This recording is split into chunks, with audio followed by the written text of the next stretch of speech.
You're listening to the Energy is Love podcast. So we took last week off because a bunch of different reasons, most of which is like, truthfully, we'll come up with all of these excuses to articulate why we take time off from the podcast. But 90% of the time, it's because we're healing. Right. Like 90% of the time, we're stuck in some sort of deep emotional hole that we try to bring ourselves out of. We tried to record last week. We did. I don't know how hard we tried. Like we didn't actually sit down and actually push record or anything like that, but we thought really heavily about it. Do you know what I really like? What's that? I really like that we allow our healing to be our priority. Yeah. But I've been thinking about like, that lately. We're really important. We're doing a lot of really good, like we don't even have to like validate it. Just like, even if we were doing nothing, our healing is enough to be a priority. Ourselves are enough for that. And I love that we will be like, you know what? We push it when we can. We enjoy it and dive in when we can. And then sometimes when we're healing, we're just like, you know what? We're not going to do anything today. We're going to sit in hot tubs, or we're going to journal, or we're going to sit on the couch and binge Better Call Saul. Exactly. And if you haven't, keep that one in your back pocket for when you need to zone out, because it's a great series. So last week was the hot tub. We got our hot tub set up out on our patio, and it took a lot of time, but it was also just like gave us the opportunity to actually sit and relax for a while. And it's beautiful. Like it's perfect for the hot tub right now. This isn't hot tub talk. It's the hot tub time machine episode. This episode, we're going to discuss a couple of different topics, and they're just things that are in our space right now, because we're always thinking, exploring, working, healing, doing stuff. So this episode is a couple of different things that have popped up in our space lately, and we're going to discuss them and share them with you people that are listening. By the way, thank you for being here. So the very first thing I want to talk about is this whole thing that you just mentioned, right? Where like we prioritize our healing. Yeah. And I've been thinking a lot about that because, I mean, like it was last week and it's carried over into this week. Like yesterday, I spent probably 4 hours in the hot tub. Would you say? Yeah. Maybe. It was freaking awesome. I was so proud of you. Like you just like surrendered. And the day before that, it was like another 4 hours. Like you and I had, like we're doing individual and couple time in it, and it's great. Yeah. And it's got me thinking about how much we're working versus not.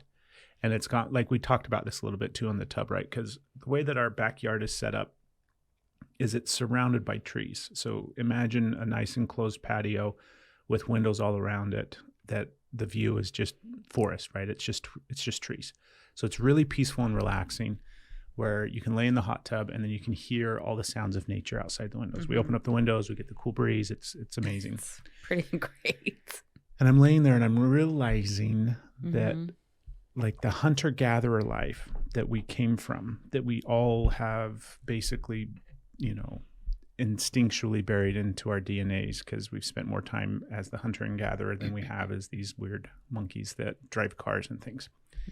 And that time period, like when we're hunting and gathering, we spent a lot of time doing nothing. We spent a lot of time being lazy. We spent a lot of time lounging under shady trees, taking naps and grooming each other. How did you get to that though? Because you said before that you had the belief that was like, when you were hunter and gatherer, it was go, go, go, go, go, go, always stress, always looking for the next thing. Because I was thinking about it, where it's like, when we were cavemen, when we were wandering around hunting and gathering and living and surviving that way, when you think about it from the perspective of like the vision that we have today, because we imagine like suddenly the switch is flipped and now we're back to hunters and gatherers, right?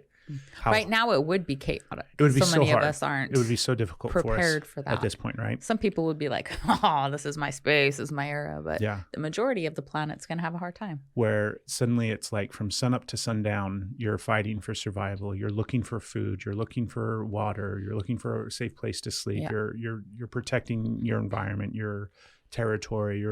All of these things that seem like would just be this constant grind of survival, where everything is about survival. Everything is about survival. And there was a documentary that came out on Netflix this year called Chimp Nation. I want to call it didn't Chimp watch it, Army, so I don't know. but it's not Chimp Army. I think it's Chimp Nation. And it's a beautifully shot documentary that just follows this chimp tribe in some jungle somewhere. And over the course of watching it, and then I'm sitting outside and I'm thinking about like what life would be like when we were still animals. Because when we were animals, meaning we were sleeping on the forest floor, we were hunting and gathering our food. Like there was a time period in human history where we lived a lot like chimpanzees and other primates still live today, right? In small groups where you've got, I don't need to describe it. We all know what the small group of chimpanzees living in the forest lives like. But watching that, I realized they're hunters and gatherers because literally like they are gathering food whenever they can, right? Mm-hmm. So they'll like there was one tree in the forest that gave out this beautiful fruit. And so they knew where it was. They would go to it every year. It was time for that tree to give out fruit. They'd go to the tree and get the fruit and eat a bunch of it and take some of it and everything else, right? But that lifestyle of knowing where food is and how to gather food and where to get food, and then also they would hunt. Like they would go out and hunt other primates. That life was so equivalent to me in the moment of recognizing it, that was what our hunter-gatherer life looked like for pretty much the majority of our life. Like what I mean by that is like if humans evolved into the current version of what humans are, that's like 1% of what humanity has been like the course of history, and the rest of the percent, it was like the chimpanzees, right? So that was what hunters and gatherers looked like. That's what we looked like as hunters and gatherers. Okay. And the vast majority of what those chimps are doing all day long is laying around doing nothing. Like they're sleeping under trees, they're moseying around, they're taking huge naps throughout the day, looking up at the skies. Yeah, and just like they're very rarely expending energy hunting or gathering. Yeah. Now, granted, do they have to? Of course, right? But that's a small amount of time, and the rest of the time is taken up with like doing nothing, just laying around. And I'm like, where did we figure out along the way that we somehow had to devote like 8 hours to a work week? Where in order to be productive, we had to work for 8 hours, or that we had to work like that much time in order to survive. Because you mean per day? Is that what you're... Yeah. Sorry.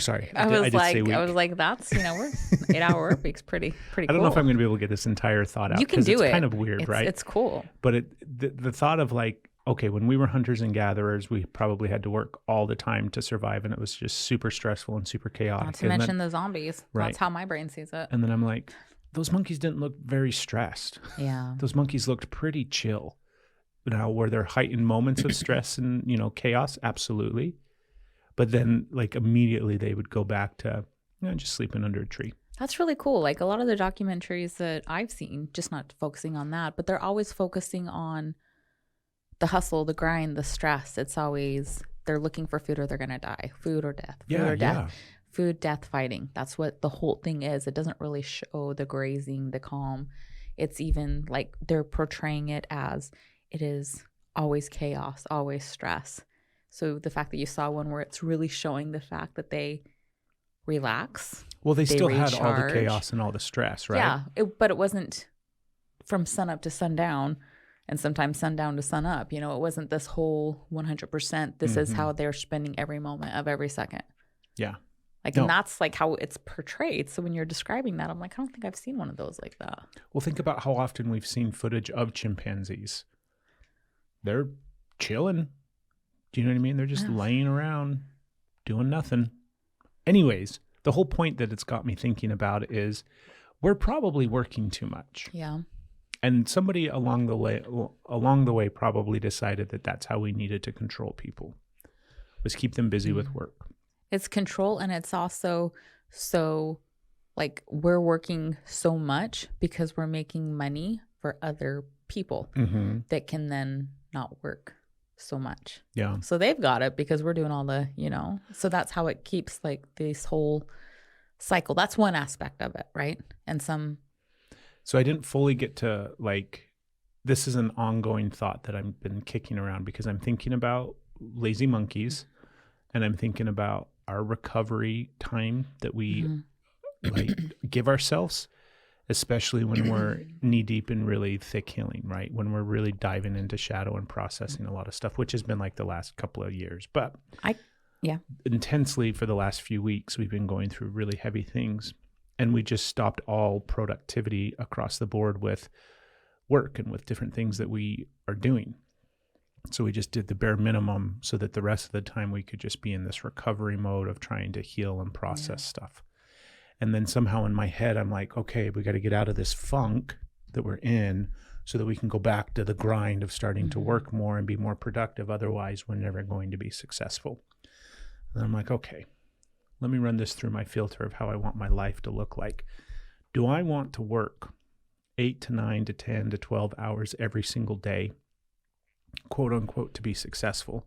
Or do I want to work like 2 or 3 hours a day and then spend the rest of my fucking time chilling in a hot tub, sleeping under trees, having conversations with people that I like, hanging out with friends, doing stuff that I enjoy, and then, yes, like hunting and gathering some food in the ways that we do that today, right?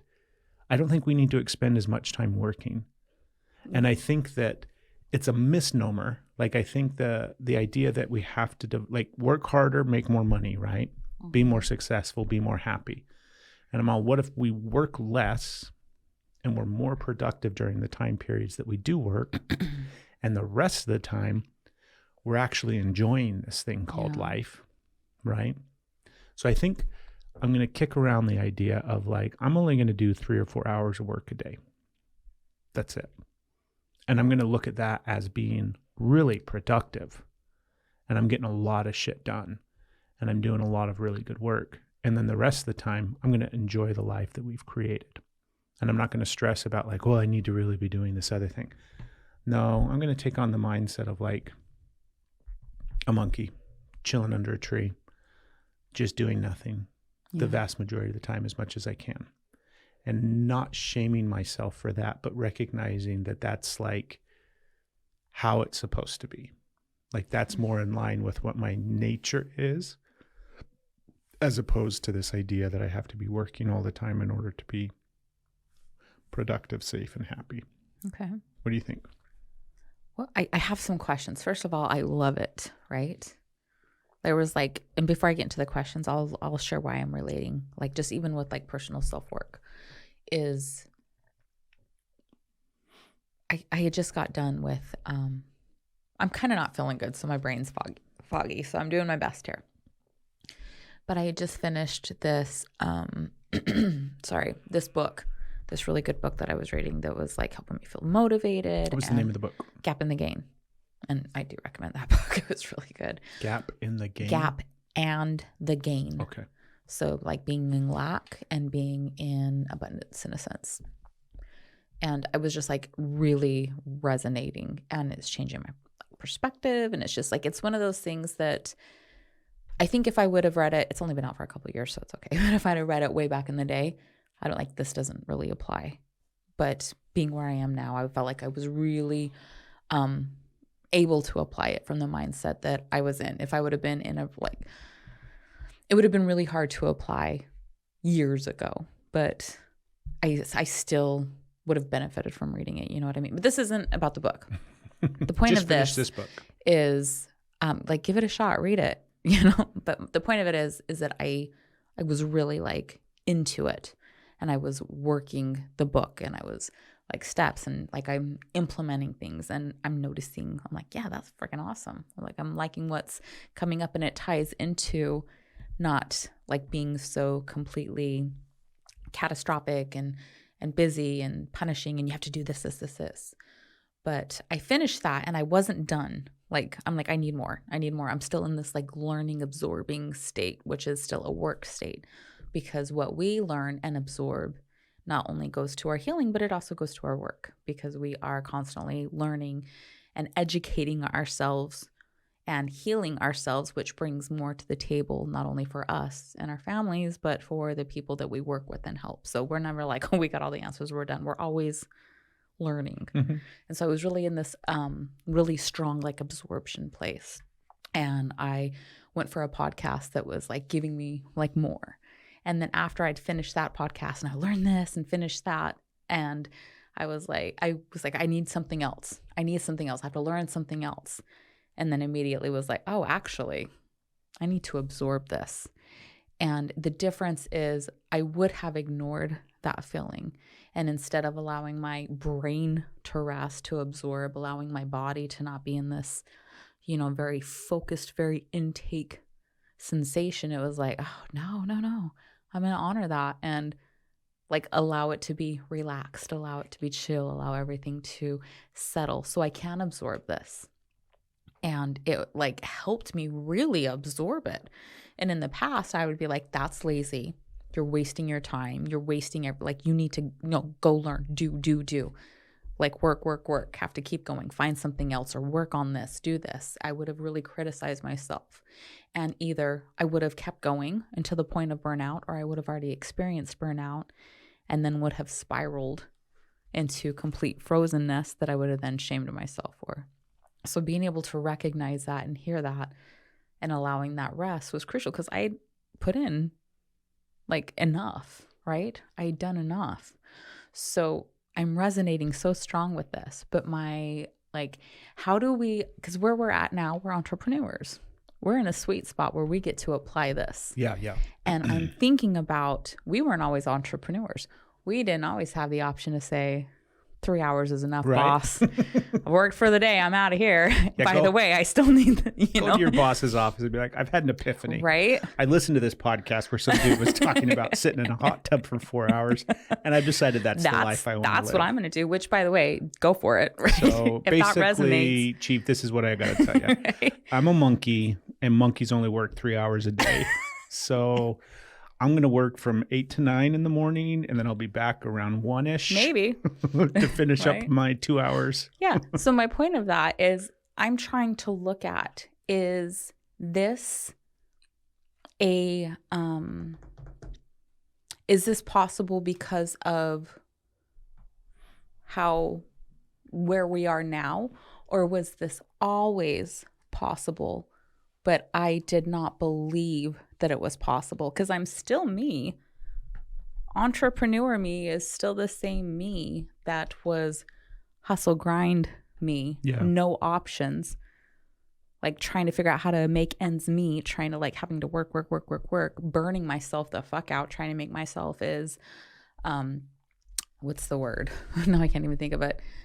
Non-replaceable is what I'm going at. Yeah, but indispensable. Right? Indispensable as possible. You're such an asset to the business that you're working for. Push myself more until I was sinking and burned out. But that's like that part of me that was like, there's no other options because I have little kids. I have, I'm still the same person, but I'm living very differently. Yeah. So was this always accessible, or is it only accessible now? And because at that stuff, you tell her that, she's like, who the fuck do you think you are? Must be nice over there, okay? Why don't you just, don't talk to me right now because my hair's falling out because I don't know what to do and I'm so stressed and trying to take care of everything. So how do we apply this to that state? And I think, right, is just recognizing the things that you have to do in that state. Like you're committed to this job that's, whatever, it's 8, 10, 12-hour shifts, 16-hour shifts. Maybe you have 2 8-hour shifts in a day where you've made this step for where your bills are, from where, trying to make ends meet. But it's what you're doing after that. And just bringing awareness. It's just a little tweak in your awareness because you can't, maybe you can. We did, your job shifted suddenly. My job shifted suddenly and it was like, hey, by the way, we're going from one income to no income. And now I'm going to go to school, which means I'm going to rack up more debt. Like that was a fucking scary shift, right? That was a jump that, anyways, I'm not saying that's for everybody, just wherever you are, but maybe it is. But it's the shift of what you do in between, because maybe that's not an option right now. And so how this applies to you is how you're spending your time when you're not working, how you're spending your time when you're like when you're not supposed to be doing something for somebody else. And then all the parents are like, well, that's never. But there's a different energy that you're spending when you're spending time with your kids as opposed of working for your kids, right? You're doing dishes or cooking dinner and all the stress and you're tired and work. Or it's just like you start with these little tiny mind shifts, and it's just a thought, right? It's just, you can, if you're not resonating, you don't have to listen. But if you're curious, like play with the idea of shifting the mindset of when you're having dinner with your kids, whatever you're eating, whether it's ramen, leftover mac and cheese, like whatever, this very, huge, amazing meal that you made, wherever you're at when you're there with your kids, even if you're with a cup of water so your kids can have food, like wherever you are, just taking this itty bitty mindset shift of being present with that. Being present in the fact that you're spending that time together, being present in the fact that you let your shoulders come down a little bit, being present in the fact where you rest just that little bit and enjoy that time with them. Because all of the worries are there, all the stress is there, all the have-to-dos are still there. It's not going anywhere. And you're still would be sitting at the table with them or on the couch with them or wherever you are with them. But the only thing that you're shifting in that is bringing your attention there, as opposed to being in all the have-tos and running through. You're just taking that moment to give your brain a break. And maybe it's not with your kids, maybe it's with your partners, or maybe it's with yourself or your cat. There's wherever you are, it's taking just one moment to drop in and be there. And that sounds really hard, right? It's really hard, but it's a little practice. Yeah, I can't imagine us having this quote unquote mindset or thought process, 10 years ago or 5 years ago or whatever, where it's like, if we go back to that time period where we both were working full-time jobs and, we had all these different obligations and things that we needed to take care of. I don't think can you imagine if suddenly I'm just like, hey babe, I'm going to cut back on my hours. You're like, oh, that's a good idea. You really deserve that. Yeah, I'm going to go to 3 a day. And what are you talking about? I'm just going to work 3 hours a day. What are you going to do the rest of the time? Oh, no, probably just nothing. And this is going to be triggering for people too, because there's people that are in a 2-person household or like a 2-adult household, right? That's what their partner did. But instead of like, they're just maybe not really resting and healing, but maybe they're just using and like that. This doesn't really apply to that situation, and maybe it does in ways, but that's not what I'm talking about. I don't know if my thought process about all of this applies to any situation other than mine because it's so uniquely. It doesn't need to though, right? Like I think you and I are in a unique spot where we have the freedom to be able to do this, and I recognize that is like not everybody has that same freedom. But that's what I'm talking about. You are Craig, I am Steph, like caveman, cavewoman, haha, right? However, like we are the same people that we were then. Granted, we're in a different situation. We've done a lot of healing work. Every step took from us being in situations where we made choices. We made different choices and like we reflected, we're healing. We're the same people. We were in that grind. We were in that, what are we going to do? How are we going to make this? We were looking at little kids and the only thing that mattered is their health, their well-being. Granted, we still fucked it all up, but we did our best, right? We were those people. Mm-hmm. And here we are, these people. And next day we could be back to that. But we're still us. So what shifted? Like, here's all these little steps because it's not we weren't born into a lifestyle where we got to just choose when we did stuff. Like, that's not our life. We weren't modeled this by our parents. We were modeled work, grind, never enough. It's never enough. You have to work until you die. We were following that model and now we're here. So how do we apply this now that we can look back and see little steps that we took? How do we apply this to the person that says like, that's not ever a possibility for me? Because we were those people. And we could be them again tomorrow. And that's why I'm looking at finding these little moments. Finding these little moments where you take a moment of awareness, where you take a moment of relaxation, where you take a moment of healing, where you take a moment of working on yourself. It's these itty bitty, it starts off with the tiniest of moments. The thing that I think has made a really big moments. difference for me in what you're talking about, I think it is all those little tiny moments like you're talking about too, but I really have had to alter and shift the perspective of what I have in regards to self-care. Yes. So self-care has become not just like an important aspect of life or priority for me, but I've completely shifted up the way that I look at it and think of it, right? Where, because I look at things this perspective where it's like, do I want to create a life for us and for myself that requires me to maintain a 40-hour work week that would would be modeled off of what, the vast majority of society has to run and operate at in order to like put food on the table and a roof over their head? Do I want to cultivate a life like that?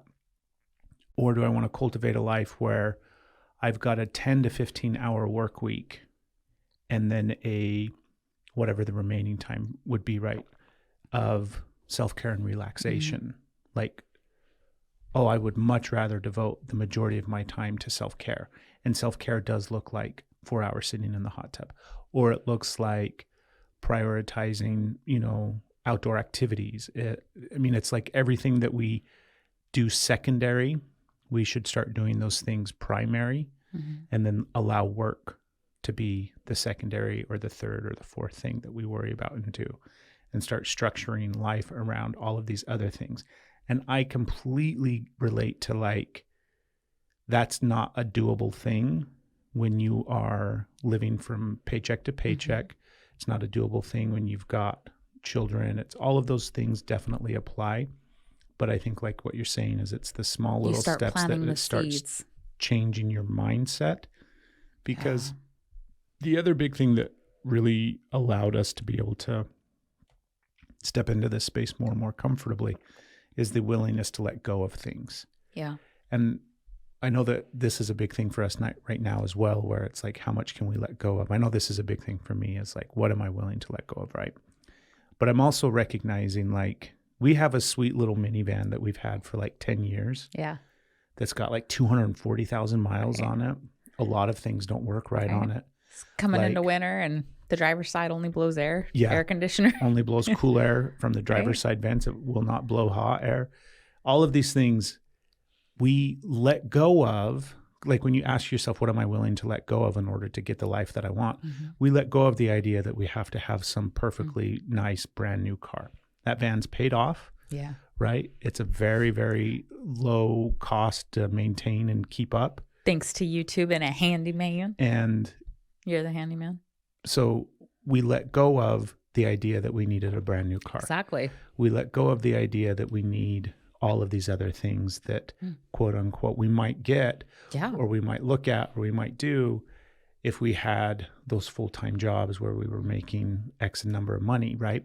But the exchange, the trade-off is, I would love a brand new car and the comforts of what that would bring, but I'm also not willing to work 40 hours a week for it.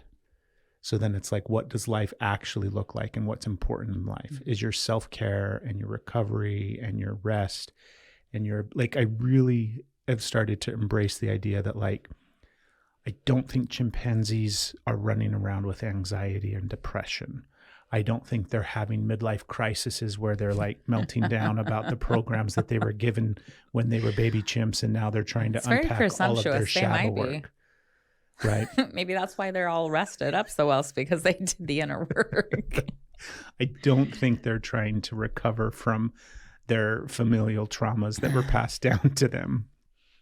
I think they're probably living pretty good lives, and their mental health is probably pretty well, and emotionally, and they shake off things, and they're not stuck in a trauma response for 3 days. They're experiencing it, allowing it to be felt and processed, and then returning to natural homeostasis of their nervous system, which is just chill, relaxed. For all our trauma listeners and perfectionists out there, this is not something that now you measure yourself against, because you're not living as carefree as a perceived chimpanzee from our perspective. Right. Who knows, right? From our now you're not like, oh, I'm failing. You're not. You're doing so good. You're doing so good. Yeah. So I don't know. That's been on my mind lately. I love it. But I want to move on to the next one. Sorry, what else did you want to say? I didn't want to move on. I just like this. I like the way that we have like awareness, and we can have so much awareness of this because we are like, the way that we're looking right now, we're looking back. We're reflecting backwards. We're connecting the dots retrospectively. We're not looking at perceived ideals. I mean, we're still using those to motivate us. We're still moving forward, but we're not judging ourselves for the fact that we have a beat up vehicle. Right. We're like grateful that we've got this vehicle that's paid off because it's fitting our budget right now, right? Instead of being like, well, we should have this. But see, I'm looking at it differently, where it's not even like just it's fitting our budget. It's like that was a conscious choice that we made to create the life that we wanted. Yeah. Like, it's more important to me to have all these other things that we have than to have like a $400 car payment with a brand new vehicle out there. Can you even get a $400 car payment anymore on a new vehicle? I think that's dating us from how long it's been since we've actually bought a car. Our car payment on that van was like $230 or something. And we got that in 2013, I think. 214. Like, and it was a used vehicle. Right. So we didn't even buy it. We bought a used vehicle like 10 years ago, and that was the payment. So I don't think that still reflects. I think we have like one child that has just recently purchased a used car, and their payment, I don't know what their payment is actually. Anyways. I think the goal should be setting up a life where you can work less and just simply live more. And it's like, well, I need to work more in order to live.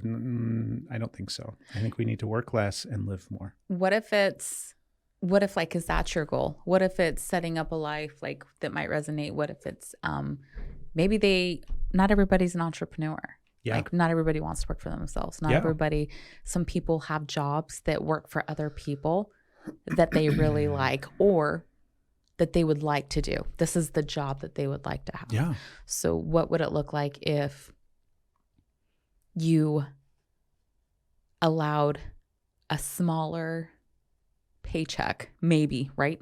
Maybe, to work at a place that you actually liked, that you enjoyed working with. It wasn't like draining your soul to go work at. What if you just tried it and to see what space might create in you, what soul peace might create in you? And then when you're having more energy for yourself and then your family, if you have a family that you're like tending to, and even like when you're working, when you're happier in that sense, the energy that you could put towards this job that could lead to higher positions, that now you're doing what you love. You're doing something that sparks you, that ignites you. You're finding happiness in yourself. Maybe it is a 12-hour workday. Maybe it is, but you're getting fed from it because you are enjoying it. So that means your soul is more at peace. Some people, it might be working more at a place they absolutely adore. Some people, but then you have flexibility, right? And some people, it's going to be like, I'm actually going to work an hour a month and the rest of it is going to be passive, or I'm going to work like this and then I'm not going to have to work anymore. Like, I'm going to hit this goal and then I'm going to live off of the benefits from here. There's so many options, but it's like finding that thing of what is it that actually would feel really, really good for you.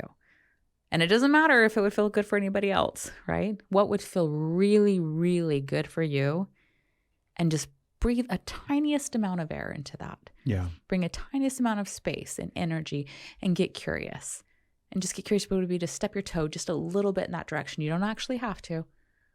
But maybe once you start looking at it, you start to see things that might start aligning that way. And who knows what your life can change into. Because your life is probably really different today than it was 10 years ago or 5 years ago. Maybe even last year, maybe even last month. So chances are is you've experienced a massive change, and that is the only thing that we can count on is change. So if things are going to change anyways, like, what would it look like if you just took a moment to get curious about the way that would heal your soul, that would ignite your spark. And you just got curious about looking in that direction and taking the tiniest of step towards that direction and just seeing what could snowball after that, what could grow, what could manifest, what could just, you're just getting curious at this point. You're just getting curious. You're just like, what if? I love it. I love it. So the next thing I want to talk about, and this is that reel that we watched with Meryl Streep. Okay. So I'm going to frame it for everybody. And it's just some random reel that we saw online, but it really got me thinking and it sparked a really interesting conversation. And we haven't really carried on the conversation because I wanted to save it for this. So the reel is, or the scene is, Meryl Streep's on a panel with a bunch of men and they're talking about movie stuff. They're talking about something, right? And honestly, I don't even know what it is or when it was taking place, or it's definitely probably within the last 5 or 10 years that it was shot. But you've got like Meryl Streep on stage. You've got the interview person, whoever's hosting the event or the interview. You've got Steven Spielberg, Tom Hanks, Bradley Whitford, and then there's some other man up there as well. But really important people, quote unquote, right? Important people in the space of Hollywood and filmmaking. And Meryl Streep is obviously the woman who needs no introduction. Right. And she's the only woman up there. And this is just a clip of that, whatever that was. I have no idea what that is. So anyways, Meryl Streep says, she refers to women having the ability to speak men. And the way that she references it is essentially comparing the language of men. The language of men. And she compares it to like learning another language. Like if you're going to learn French or Spanish or German or something like that, you eventually get to the point in the learning process where you start to dream in that language as well. And then that's a really good sign that you have learned that language, is when you start to dream in it. And she compares it to that and references it in the sense of like, women know how to speak men because they have to in order to survive. And they will even dream in that language of man. However, she refers to, there's a language of women that exists that apparently only women know about or know how to talk, right? Or only know how to speak. I don't know that it was apparently only know about, know how to talk, know how to speak. I think it was like implying that women have learned and understood and been able to communicate with men, like the language of men, but men haven't learned the language of women.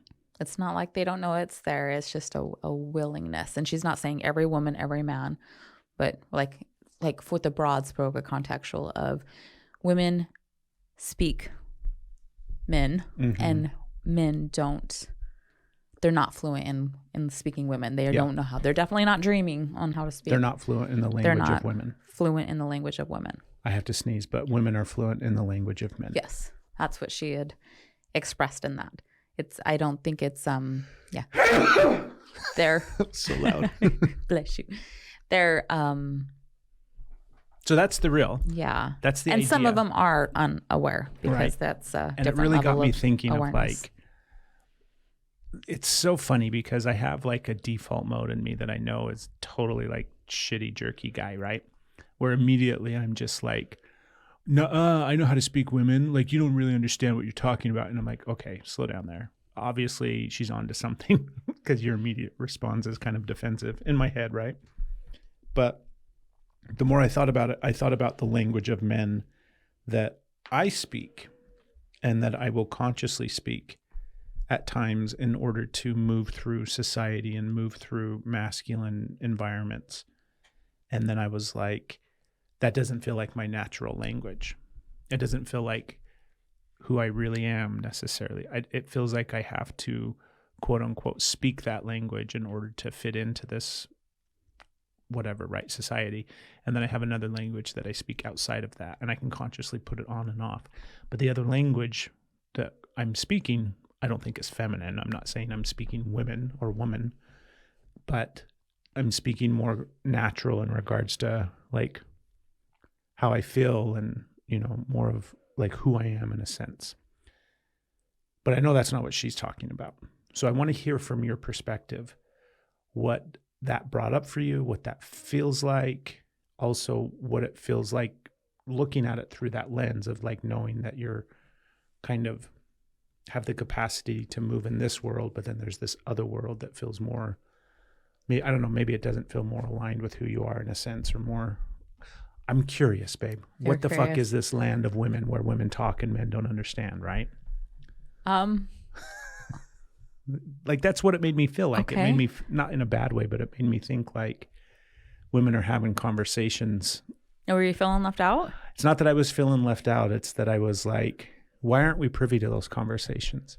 Okay. Those conversations might be really helpful for men to actually start hearing. Like if I want to learn how to speak that language, I got to hear, right? I got to be in those conversations. I got to be a part of those. I got to immerse myself into that space. Otherwise, I'm not going to learn the language. It's just like anything else, right? Don't they say like if you really want to learn a language, like move there, right? You know, if you want to learn Spanish, go hang out in Spain. So I'm curious. Okay. And I'm uncomfortable. That's why I'll keep rambling. So what you got? I think there's, I can speak for me, Mhm. right? And I understand that All women. You're speaking for all women right now. I understand that there's a lot of points that I'm going to miss here. And there's going to be a lot of, like I'm just going to miss a lot of it, but just based off of like where we're at with this. It's not like having a code language of like when you're in school and you and your friends or like you and your cousin had your own secret language. Like that's not what she's talking about. She's talking Pig about Latin or whatever. Yeah, she's talking about women learning the language of men. Basically, like that's a survival thing. That's a survival. This is the world that we're moving in. And men could learn the language of women, but they don't care to. They know enough of it to speak to it. Like since this is like broken down into a very like almost like it is a sexism right here. Like I realize that's how I'm speaking, but it's these points that are very prominent that are changing in different areas, but still need a lot of attention and a lot of work. And so again, speaking broadly and really generalizing this, it's men don't care to, except for in moments when it benefits them, when they are trying to acquire something. So men like dabble into like the Google Translate of it when it benefits them, when they're trying to like a conquest something, when they're trying to get something. And women their survival is in it. Like we are living in a world that requires us to be able to speak this. And men are living in a world where they do it to conquer something and achieve something. So it's a very different situation in that. It's like nothing's being withheld. Remember at one point you're like, how are we supposed to know if you're not speaking it around us? And I speak differently with women. I have like to a point, right? And it really depends. Like I don't feel like I speak with women differently than I do you. Sometimes I do actually. But like there's different groups of men, different areas, different situations that I am very careful. I am speaking man, absolutely, 100%, because there is a lot at risk. There is a lot at risk. Opinions aren't something that is, it's not about like men, you don't want their feelings hurt. They don't want, they're not worried about women in a sense, like violating them from being offended. They're not worried about women taking their bodies, their lives. Like, does it happen? Of course. I understand there's women that do that. But the majority of it is that women are needing to protect their bodies, their lives, their children from this. So there is a language of survival there. When a lot of times women do speak their language, they get criticized. They get deemed emotional. They're ignored, dismissed. They're judged, punished, prosecuted.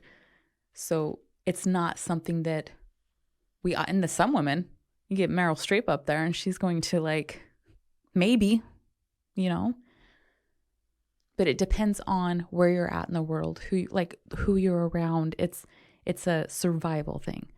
So like the whole, like men can learn it. They just usually learn it to attain, acquire, and can even hurt, as women learn it differently. So there's two different languages on that aspect. And that's kind of the whys, but that's not all of the, that's a very, very narrow focal point. That's a very tunnel vision focal point that is kind of like in my vision, right? Why there's a divide. But then the language itself like sprawls out in so many different areas. We have like this over here, like men can be, a very, I don't want to get into all this because I'm just going to spiral out. I don't want to be like, here's all of this, and now I can incorporate. But that's the reason that there's a divide, and there doesn't have to be a divide.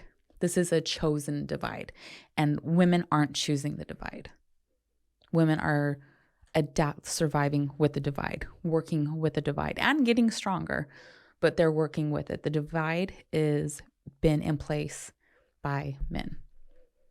And so you totally have the power, the option to dissolve that divide, but you have to do it in a healthy, loving way instead of the conquering, overpower way, which is what's been. How do you think this dynamic has played out in our relationship? Like specifically just between you and me, right? I'm feeling very nervous right now. I'm like, oh my gosh, like I'm feeling very like, oh. I'm thinking about it where like. How has it played out in our relationship? So like for me personally, I've had to really learn how you communicate. Mm-hmm. Like I just told you this thing the other day, right? Where if you're bringing something to me, if you're sharing something with me, like right now you just shared something with me, right? My default mode is let's continue to talk about it. And I might even like not poke at what you just said, but like we're hashing this thing out. And what I'm working on shifting is having my default be first and foremost recognizing that you were just vulnerable, and I need to meet that vulnerability with compassion and with love and with understanding and support first before I have anything else that comes, like before I counter a point or before I, respond to what you just said, or before I have any sort of reaction. My first reaction needs to be one of vulnerability and compassion and an understanding love, right? And then I can share after that maybe some thoughts about what you just said, or what it triggers inside of me and what it brings up in me. And that, I think, is an example of how I've had to really look at how you communicate and how you express things and how you connect with me. Because if I just look at it through my lenses, and if I just expect you to connect and feel and do everything the way that I do, there's massive disconnect, right? You don't function the same way that I do. You don't think the same way that I think. You're not processing things the same way that I process things. And like a really easy way to look at this too, or a really easy lens to kind of, sorry, I'm trying to think of the right metaphor, but the really easy like brush to paint this all with, right? The color to just kind of make this really simple is, I think emotions are the delineation between the two, right? Masculine communication, as well as quote unquote like that language, is void of a lot of emotion. It's very analytical. It's very straightforward. It's very to the point, right? And you don't communicate that way. You communicate very emotionally. And I think that's the thing that I've had to really start to wrap my brain around and learn that if I want to communicate with you in a language that you're going to really understand me in, I need to communicate through emotions. And that's been so challenging and so hard, because in order to do that, I've had to get connected to my emotions. I've had to learn what my emotions are. I've had to learn how to feel them and express them and communicate them, as opposed to expecting you to understand that what I am communicating, like if I'm shut down emotionally in the way that I would communicate with you in the moment, what I might be saying is I'm overwhelmed and I'm scared and I'm shut down emotionally, but the way that it's coming out is with anger or frustration, or I'm trying to, like, I get very short, I get very straight to the point, very matter of fact. Like I don't want to have a lot of banter back and forth, right? I just want to communicate something and be done with it. Sorry, I feel like I'm all over the place with this. Well, help me understand this. How is that communicating logically and analytically? Because that also sounds very emotional, since that was the category that you put it in. Sorry, what do you mean? Well, like you're saying how if I'm like women speak emotionally and men speak logically, analytically, I believe was yours. And then you just gave a description of it, but then said how when you're shut down emotionally, this is how you'll communicate. But you described emotional communication just on another end of the spectrum. You didn't describe communicating analytically. Yeah. Like I said, I'm not doing a great job of explaining this, but because I was trying to oversimplify what I was talking about, where it seems to me because it goes back to the question that I asked you is like, how is this playing out in our relationship? Okay. And I feel like I've had to learn that you communicate through emotions. Okay. Which means I've had to learn how to like hear those emotions. Mm-hmm. I've had to learn how to sit with those emotions. I've had to learn like what you're expressing today isn't indicative of anything other than what you're feeling today. It may not necessarily mean that there's a greater problem or an issue or something that needs to be fixed or solved. It's just you expressing emotion. And it's also like, I think the difference too between masculine and feminine, or men and women, is you'll express an emotion where I might just speak an emotion. Okay. So I might say, I'm sad.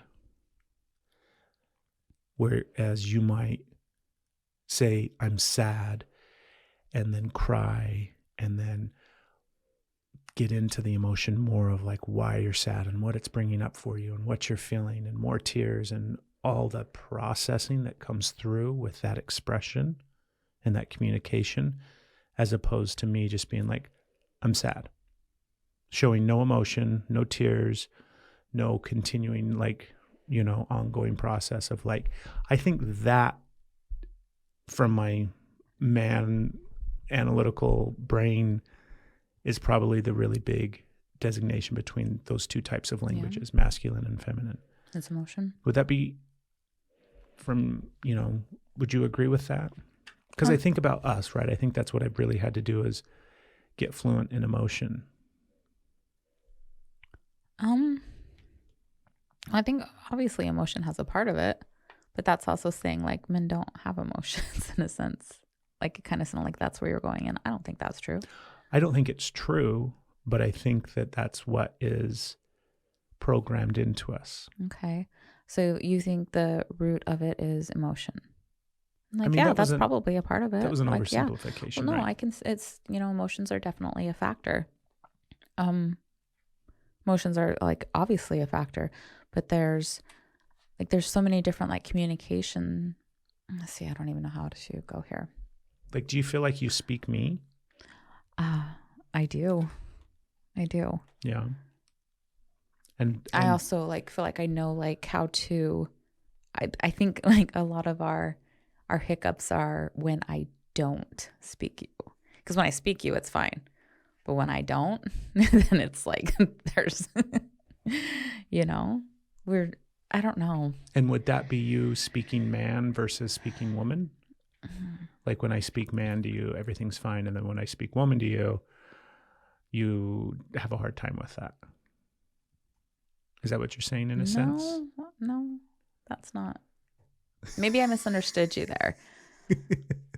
Have we just gone way too far down? Well, asking how it, I think you and I should have probably had this conversation a little bit more, because the truth of it is, for the podcast, though. There is a very definitive line. There is a very definitive line of this side, that side.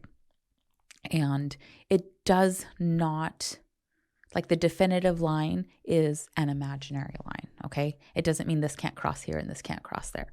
It's a fluid line that is it's a solid hologram. It is there regardless of which side you stand on it.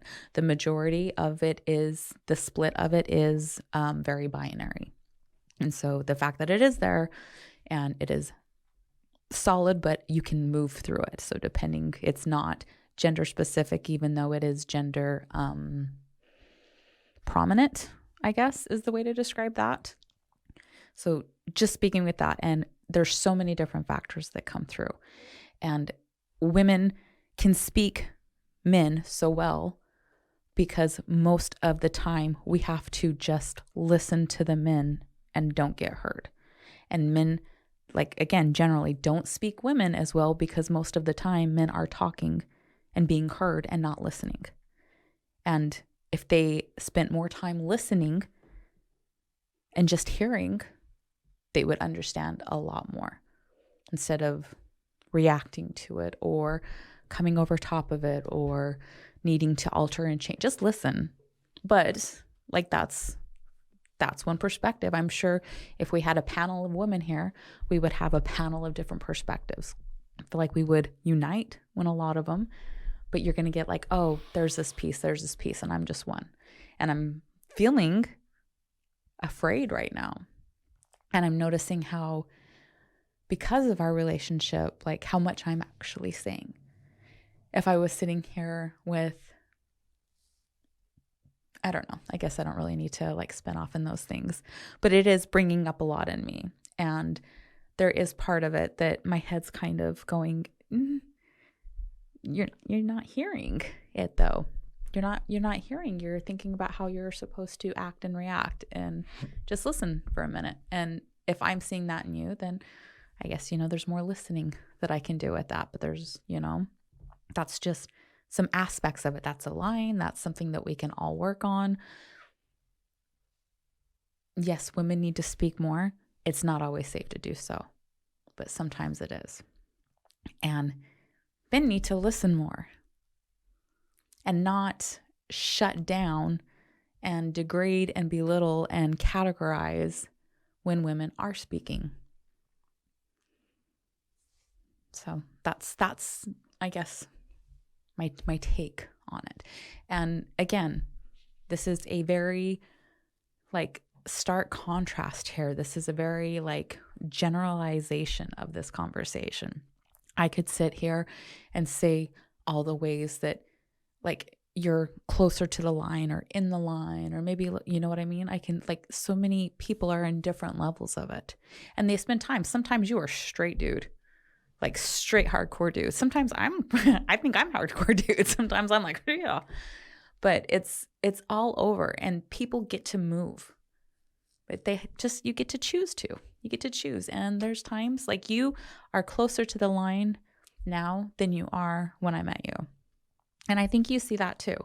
And that just like goes across the board. Like everybody gets to choose differently. Everybody gets to make a pause and choose to listen and choose to be open and reflective instead of demanding, drilling, controlling, finalizing, all of those things. And it just kind of comes into that space. So I feel like you're defensive, and maybe I'm wrong, but I'm not sitting here saying because you're a man or because you identify as a man or however, like for this, again, very generalized way of speaking throughout this, that you don't care about women or you're not listening to women and you're a bad person. You don't really care. It's not that. It's not an attack. It's saying, oh, do you see the divide here? What do you want to do about it? There's a very strong divide. We're pointing it out. Are you willing to listen? Are you willing to hear it? Are you willing to make a difference? Or are you just going to be mad at it and tell us how we're wrong? Because you can do that. It's totally your choice. And you could choose to be like, let's look at that. Instead of telling me where I don't fit into that and I'm good and making me feel better, just like, oh, okay, maybe I'll listen here. Maybe I'll see this. And that's an invitation for all men. And it's also an invitation for women to not be like, you'll never listen. You'll never get it. And very much also enforcing that line and keeping men like in a box where we won't even allow them to cross, because all of the sins, right? All of the all of the reasons that rightfully so, but also we can both quit holding such a line there.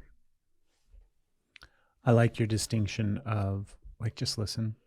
That's pretty simple, right? That's like the lowest hanging fruit for this issue is just listen more.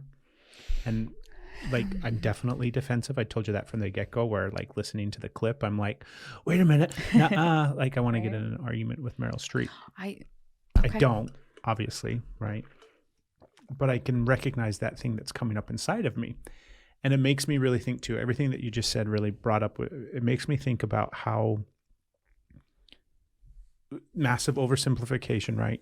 Even though it's not, but like all of history is ran and operated by men, right? They're the ones that have been in power for as long back as we can kind of, recorded history in a sense. And that dynamic, I think men in general have an inflated sense of importance, and as well as like just this idea that they have the right to speak about something rather than just listening. And I think women probably have listened obviously way more and kept their thoughts to themselves because it wasn't safe to do so. And I think we see that, like we get a lot of content, or a lot of the content that we share online, especially like on Facebook, you'll get a lot of responses from men that are contradictory. Like as soon as we release a reel or put up something that has some sort of like for example, we're doing this, it's not a series of reels. We're just having fun with well shit Wednesdays. So every Wednesday we're trying to do a reel that makes you say well shit. So they're just fun reels that we're doing that makes you think about something in a different way, hopefully. But almost every single one of them, undoubtedly, there'll be a man in the comments down below that wants to argue the point. And of course, there's women that will do the same thing too, right? But I think that thing specifically of being like, what you just said isn't right, let me correct it for you, is a Superman thing to do. Right. And we all know about mansplaining and everything like that. And I'm not talking necessarily about that. That's a dynamic of what I'm talking about. But I think that thing, because I have that feeling inside of me, I have that need to correct somebody when they've said something that's wrong. And the idea that somehow I'm just supposed to hold on to that inside of me and in turn listen, I'm telling you, like, I agree 100% that that's what I should be doing, is just listening more. Like hold that part of me inside that says, hey, I want to argue this point a little bit because I think you're wrong and this is what it really is. Or I think you might be right, but I have a different opinion and you need to hear my opinion. Right? We can just listen. We can just listen more. We can acknowledge that they're going to have a different opinion. They're going to have a different viewpoint. They're going to see things a different way. And especially when it comes to men and women. And I know that like we should have had a big caveat from the beginning, right? Where we're speaking about this in a very binary way, but it does encapsulate any and all people and however they identify, regardless of this binary option of masculine, feminine, man, woman. But I do think that some of these themes of like, to oversimplify again, and I do this so often for myself, and I try to talk about things in this sense too, because I feel like when we have these really big topics, these really big ideas, these really big issues that are so interwoven with so many different aspects of things, right? It's not simple. It's not just simple enough. Like we can't just say, men, you need to listen more and that will solve the problem. If you listen to women more, you'll eventually learn their language.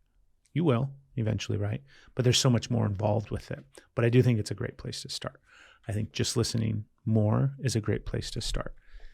And also recognizing the thing inside of you that makes it really hard to listen. Because there's so many times where you and I are talking, and it's not just on the podcast, it's in our everyday life, where I have to really turn that part of my brain off that wants to respond to what you're saying in the moment and just practice as much as I can listening to what it is that you're saying and not responding after the fact, not coming back over the top with my opinion or my thoughts, not even offering up any sort of solution or idea about what it is that you're expressing and sharing. I just really, truly need to listen to you. And that's it. And I don't need to do anything else. And I think that's really hard for men to hear. And I think that's really hard for men to do. The idea that I'm just going to listen to my partner, I'm going to listen to my wife, and I'm not going to do anything else.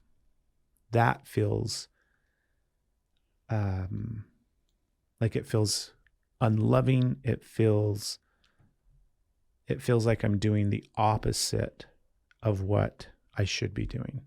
What I should be doing is hearing what you have to say and then fixing whatever that is so that you can be more comfortable and more happy.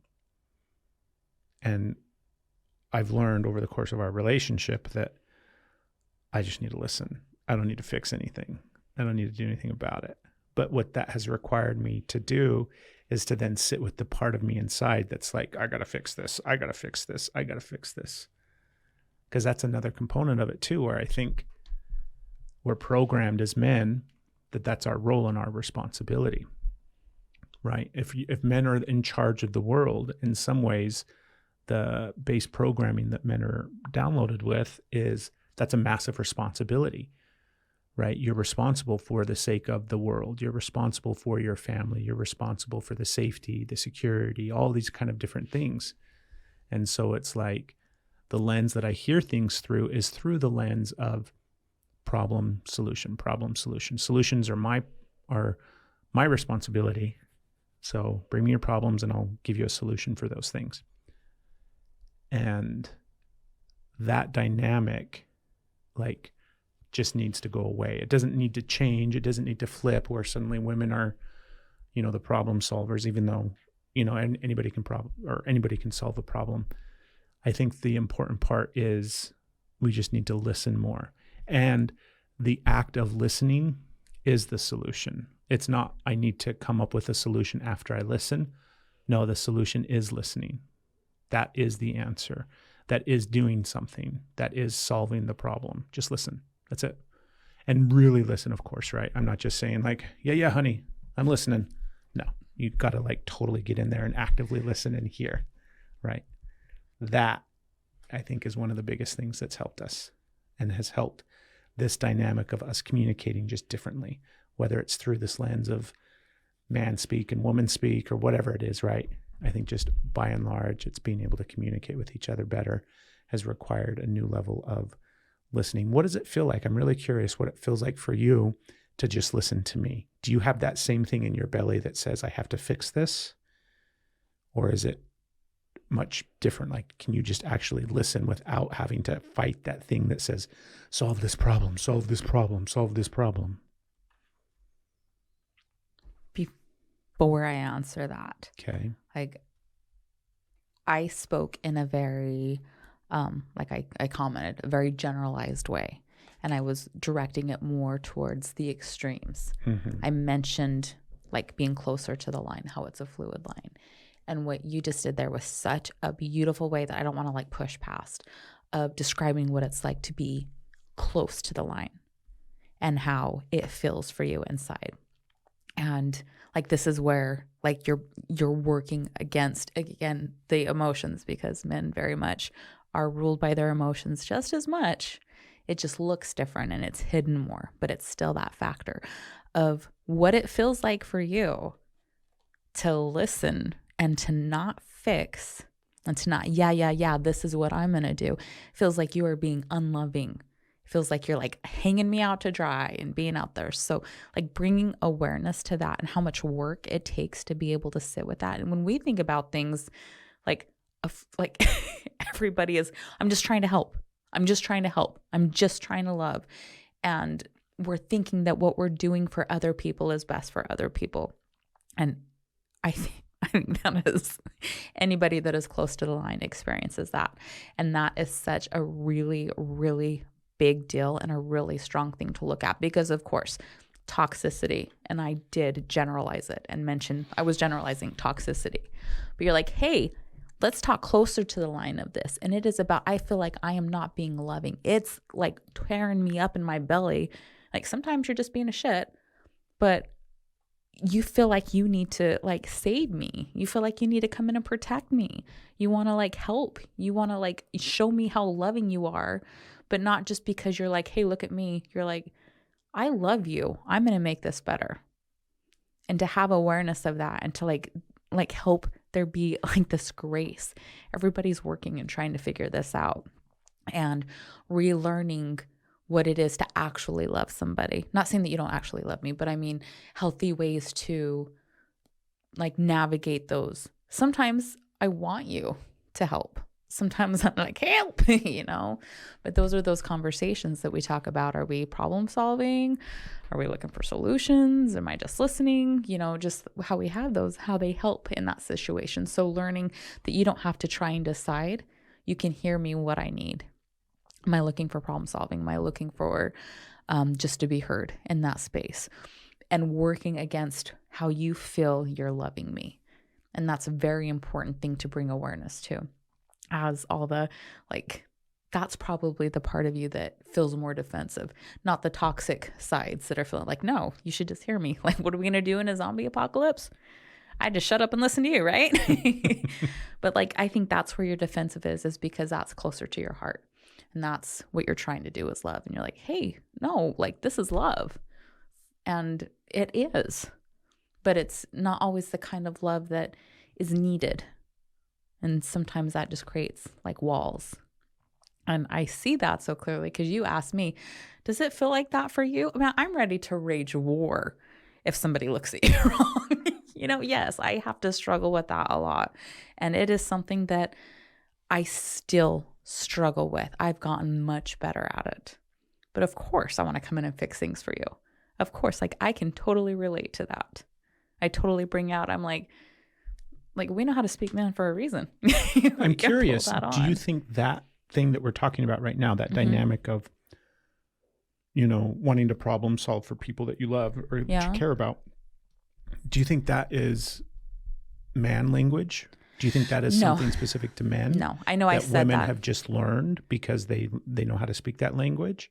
Or do you think that has something to do with like, I think that's our instincts as nurturers. I think that that's the part where we're not talking binary as in man, woman. I think we're talking about masculine energy, feminine energy, which is in all of us because there is like, they don't talk about, you know, men are known for their strength. Men are known for their power. Men are known for their fierceness, right? But we don't talk about, you know, daddy bears or papa bears. We talk about mama bears. Because those are the ones that are like, whoom, that has this. So I don't know that that's like, I know I made that little crack that I should have made about, you know, I can put on my man suit, but that's like women have very strong masculine energy because we birth feminine and masculine. We have very strong men have very strong feminine energy. It has just been pushed out of them. So when we're looking at the toxic, so I think that is a very similar energy on both sides, but that line puts up a filter where it looks like very different colors and it's acted out in different ways. A lot of times, sometimes, you know, you got men that are really toxic on the feminine aspect and women that are very toxic on the masculine aspect. So I don't feel that that's just, I don't feel like that's a man response. Yeah. Yeah. There's obviously there's lots of parts that I'm like, I don't see that I'm missing. There's parts that I haven't spoke to because, you know, this is, how do you hit all these things? This thing is so multifaceted. It just has so many different parts that we could look at and talk to and spiral off in so many different directions. So for the sake of the, you know, the conversation, keeping it generalized, but there's also, you know, the fact that I haven't had this awareness for like, when we look at the span of my life, I haven't had it for that long in my life. This awareness of what? Like, what are you referring to exactly? I know that we've just been talking about something, but it's even appropriate or needed for a man to speak and to hear women. I was very much like, oh, my role is to listen to man, get approval by man, keep man happy, keep, you know, all of that. And I don't mean like human man. I mean like men. Yeah, the men in your life. Like my role models were men, not women, because you weren't striving to be like a woman. You were striving to be like a man because you were safe. You were, you were heard. You were not going to be violated and murdered. You had so there's I've been having a different perspective, or even allowed to have a different perspective for the last decade that I've been looking at. And it's only grown, but it was very, very small steps. So there's a lot of information that I just don't have yet because I didn't even know that this was something that I could entertain for a long time. So there's definitely women that could speak to this way better than me, but I brought my best in a generalized way that I could. There's a part of me that wishes, because there was a time period when Me Too was happening where everything was really up in the air, and there was a lot of things that were being called into question, and a lot of things that were taking place, and it felt like there was a lot of cultural shifts taking place and happening, and then that kind of went away, and it seems like we got caught up in other things in culture and in society, right? Other issues and other things that some of them very warranted that needed to be addressed and looked at, but then also there's always these other things that take precedence and priority in the scope of society that become focal points. Like right now, obviously war is a huge issue, right? I mean, it's not just right now. War is always a huge issue, but wars will come in and take over the narrative of society. So then some of these other issues that may or may not be as important, even though I think all of these issues are important, fall to the wayside and then get forgotten about or pushed aside. And the idea that women's rights, women's voices, just the experience of being a woman in the world today isn't in the forefront of culture and society and what people are thinking about and addressing and looking at and sitting with and having conversations about and discussing. And the fact that that's not taking place in the same fashion in the way that it did during the Me Too movement and everything else that was taking place, I think is a really sad thing. And I think it's something that should continually be at the forefront. I know that the Barbie movie came out a few months ago. We haven't watched it yet because we're waiting to rent it, because remember we talked earlier at the beginning of the episode that we've made sacrifices and we're not going out to watch movies. We're going to wait till we can watch it at home where we can push pause and go to the bathroom and do whatever it is that we want to do. But that movie really challenged a lot of these gender stereotypes and norms, I think, at least from what we've seen, right? Because we haven't actually watched the movie yet, so maybe I shouldn't speak too much to that. However, what I'm saying is I feel like this is such a massively important thing that it needs to be continually talked about and thought about and shared and expressed to the level of it needs to change. It just plain and simple. If we continue on as a culture worldwide as this massive patriarchy of men being in control of everything, I feel like we know how it works. I feel like we know what happens. Yeah. Right. I feel like we have already experienced that. I feel like we're probably on that path where it's going to be the demise and the downfall of culture and society. Maybe that's what happened to Atlantis is, men were just involved in control of it for so long that they eventually ran that thing right off into the ditch. It's not uncommon to think, or it's not outside of the scope of reality, that men are going to destroy the world. And maybe what it's going to take for that not to happen is if all men just kind of sat down and listened for a while and didn't need to offer in their 2 cents or tell you how you were wrong, or have you thought about it this way, Meryl Streep? You forgot about this one, didn't you? It's or just listen, just be quiet and listen for a while. What would that look like? What would that be? That I think is necessary and hard, needed. And I need to do that more and more and more. And I'm trying to do that more and more and more, right? And I also think about we have a podcast. We're entrepreneurs and we're content creators, and my voice is shared a lot. I'm out there speaking, I'm out there talking, I'm sharing ideas and thoughts and everything else, right? You brought this up. Exactly. So maybe I don't know. It's always a balance, right? Like maybe Craig does need to shut up for 2 years and not say anything or put anything out there into the world and just listen a whole bunch. Or maybe we can just all do it all at the same time, right? But I think the concerted effort should be to listen more and talk less. Listen to alternative ideas and thoughts. And when you have the pull to respond in the comments down below or to share it and be like, listen to this, dumbass, or all of those things that we have inside of us that says, I need to respond to this because this is information is wrong or inaccurate or they're missing. Like, just hold on to that for a little bit longer. You might not necessarily need to respond in the comments. You can kind of just hold that thought and that feeling inside of you and feel what it feels like to be able to, because I think about what I'm articulating is men have always had the right / opportunity / space / power to tell you what they think about what you just said. And women haven't, right? Women have had to hear what's going on. Women have had to have men tell them what to do or what is happening, right? Men have just said, this is what we're doing. And women are just supposed to be like, okay, we'll go along with it. But inside, having a response, having a reaction. And women have just had to sit with that feeling, right? Women haven't been able to be like, excuse me, I think that's going to be really detrimental to society. They haven't had the opportunity to say those things. They've had to sit with that feeling inside where you disagree with, or you see clearly that somebody is wrong, or you see clearly how detrimental and dangerous this thing is going to be, and you can't do anything about it. You can't even speak out against it, which means you have to sit with that thing in your stomach and in your chest and in your belly and in your space. And that's it. Like, there's no solution. You just have to sit with that feeling.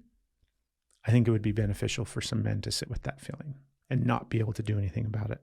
Not be able to like hurry up and type a comment out and tell somebody how wrong they were.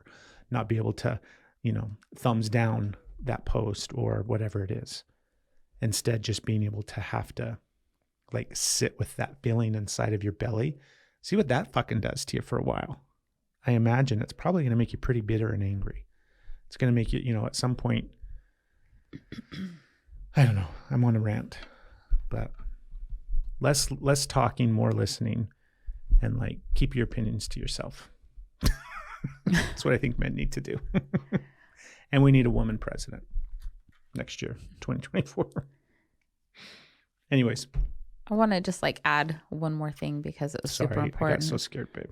Oh, no, you don't need to be scared. It's okay. It's okay to be scared. I got scared too. Talking, I'm like, I can't breathe. But how you mentioned, like, we've been very generalized in the so-called like man-woman line here.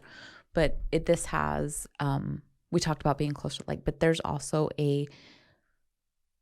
another like aspect of it, which is, if we look at it, like, it has a bunch of different shades as well, which is race and the rights that white men and women have compared to the line and going is vastly different than what anyone from any BIPOC has on that. So we're getting here and we're speaking of like women's rights. It's like women need to have more, but there is so much of it that was generalized as like women, man, and thinking that they were the same.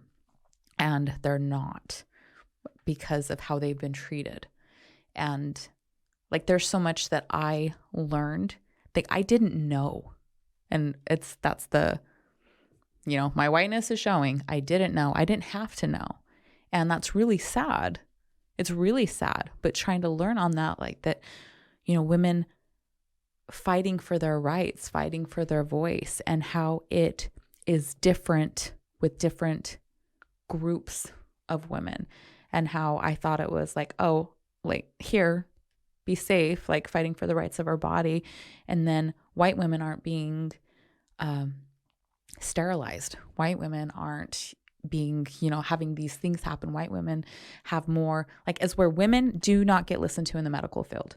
Women do not get heard by the doctor. When we're talking about pains, things hurting, we get dismissed, and we go through much more painful procedures than men because our pain isn't believed, because we're hysterical, we're emotional, we're dramatic, we're weak. So they're like, yeah, it's not, it just gets dismissed. And that isn't just like, once you look at the woman's side of it, that goes down. Like, Black women, Indigenous women are far more ignored, far more. They are unsafe to go to a doctor. Completely unsafe to go to a doctor. That's like a big deal. So race coming into it and being a really, really big thing, because as we're fighting, it's like this, like the whole human right thing. We can't just fight for women's rights. We've got to level that playing field first, because it is not level and it is not fair. And we have to know what is happening beyond our bubble of, like, yeah, it sucks to, like, we have real problems, but like, this isn't where it's at. It starts way before, the area is so big that we're not even looking at. We're tunnel visioned on it. And like, women empowerment isn't white women empowerment. It needs to be women empowerment. It needs to be like, there's so much more than, I got a little emotional, and that's okay. But I feel like I also hiccup here, because I realize how much I'm a white woman speaking about how it needs to be more than white women heard. And so I get really choked up and thinking I have no right to say this. But also, maybe me saying it, other white women will be listening, because that's who I'm talking to with this. Like, we need to do more. If we're saying, like, we're trying to make it safer for women, then we need to make it safer for women. And yes, we are at risk. We're in a hell of a lot of a better spot, and we get to stand up and do things much differently. And we also get to just listen in here, because listening has completely changed my view on the world, has completely opened me up to things I had no idea. So we can all listen. I agree. Thank you, babe. Podcast over. Bye. Okay. No. This is good conversation. We'll see, right? Do you feel like we're going to push stop on this and then go have a fight or something? Are you okay? Yeah, no. I'm checking in with you where you're feeling. I'm feeling like crap, but not because of the conversation. I'm very tired. I want to go lay down. Okay.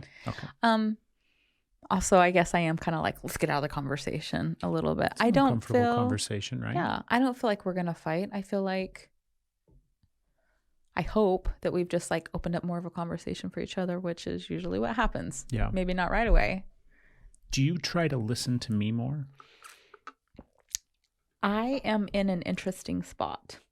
I have spent a large amount of time only listening to you. Mm-hmm. And so I went through a phase of, fuck you, I won't do what you tell me. Like, it just meant like, if you, a little Rage Against the Machine. I was very opposition, because I was exploring my own sound, my own voice.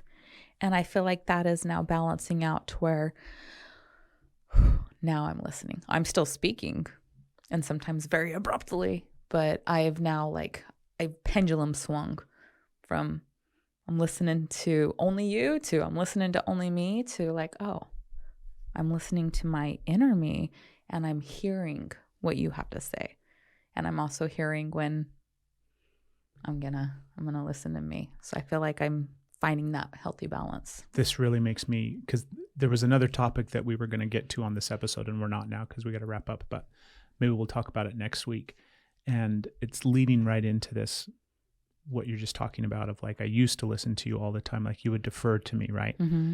And that comes from all of that programming that we both had, where it's like what I said earlier, where it's like men are expected to be the ones that are responsible for taking care of everything, right? Mm-hmm. Taking care of the family, the needs, the wants, all of those things, right? As well as in society. And that power dynamic at play where women would just defer to men, because that's the programming. And then men are expected to come up with the solutions for whatever it is that, the relationship is facing, or we're facing, or the world is facing, whatever. And that power dynamic aspect of relationships is something that was the other topic, right, that we were going to get into. Because these are all big topics. We can only fit so much in one podcast. So maybe we'll do that next week. Okay. So. But let's move on. Let's wrap up. So at the end of every episode, we answer questions, and you can call in those questions. It's 423-521-0355. Leave us a voicemail. You can email us. You can text us questions. You can send us messages on Facebook. However you get questions to us, it doesn't matter. And we'll answer them on the podcast. So this week's question is, what if I want to be done with all of this healing? I've been at it for years. I'm exhausted and want to just enjoy all the work I've done. Am I toxic or terrible? Am I toxic or terrible if I'm ready to say I've done enough? No, you're not. You're not toxic or terrible if you're ready to say that you've done enough. I think about this often too, where it's like, if suddenly somebody pushed a stop button on my healing, and this is just the version of me that I was going to remain until I died, which meant there was no more like awarenesses and evolutions and pattern changes and, shifts in perspectives. And like, this was it. This was as high as I was going to reach on the ladder of emotional healing journey, health, spiritual journey, whatever it is. And I have to sit with that thought and see, would I be okay with that? Am I okay at the version that I'm at right now? And I am. So in regards to your question, because this isn't about me. Thanks for asking. I'm good. Good luck with whatever it is that you're facing. Have fun. Thanks for listening to the podcast. No, I think that it does require you to actually ask yourself that question, where you get to choose, of course, right? You can stop. Do we ever stop growing? I don't think so. But I think you can stop the active role that you play in that growth process. And instead, you can just enjoy life as it is and where you're at. And what I would encourage is to do both of those things. There comes a point in the healing process where you have to integrate all the healing that takes place. You have to see how far you've come. You have to allow yourself. It's like you were talking about at the very beginning of the episode, where it's like you absorb more information into your brain and into your heart and into your body. That information has to have a chance to like settle and find where it fits and where it's going to play out in your life and how it's going to change you and how it's going to integrate into you. And so there's nothing wrong with pushing pause on the healing, fully knowing that that's just a misnomer, right? That's just a warm, fuzzy thing that we tell ourselves that we have control over it, that we can just push pause and be like, I'm good. I'm not going to heal anymore. I've done enough. Yeah, you're right. And if that's how you feel, that's great. And that might be for the next 2 years, the next 5 years, the next 50 years. And at the same time, you're still going to be evolving and changing. So I think it's less about, what I hear in the question is somebody that needs a break and isn't comfortable allowing themselves that break. And I've been there. I get there often where I feel like if I stop this healing journey, if I stop this growth, then all the work that I've done is going to go away. Like I'll suddenly find myself turned back into what I used to be, right? It'll be this sliding down of back into depression and sadness and terribly unhealthy coping mechanisms. Like somehow if I stop, then everything's going to catch up and I'll just be stuck in the same boat that I'm in already. And that's not true. So you have to confront all of those uncomfortable things. So the question is a great question to ask. And a very simple answer is yes, you can just stop and be fine for the rest of your life. But a more nuanced answer is absolutely you can stop. And then what does that bring up, right? What does that cause you to feel? Or no, you can't stop, right? Or it's all imaginary. You thinking that you have control over anything is something else to sit with. So I have a lot of compassion for you.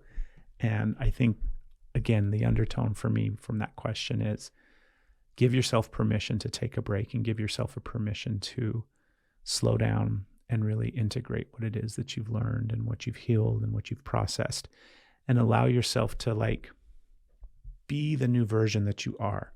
If you're at a level with your healing where you feel really positive about everything, be there. Be in that positivity and be in those emotions and be in that new life that you've created for yourself, instead of thinking that it's this constant, perpetual need to continually grow and evolve and change.